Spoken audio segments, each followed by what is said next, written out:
Media adviser Iltija Mufti ने BJP पर इंतखाबात से कबल धांधली करने का इल्जाम लगाते हुए कहा है कि डिलिमिटेशन और सरकारी एजेंसियों का अपने मफादात के लिए इस्तेमाल करना इसकी एक मिसाल है।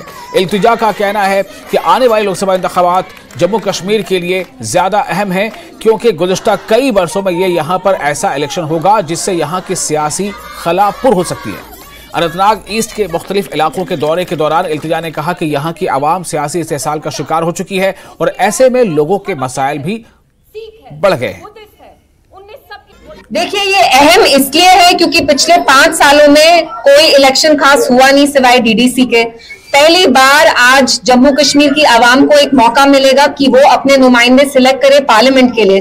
जैसा कि आप जानते हैं, राज्यसभा में हमारी अब रिप्रेजेंटेशन नहीं है।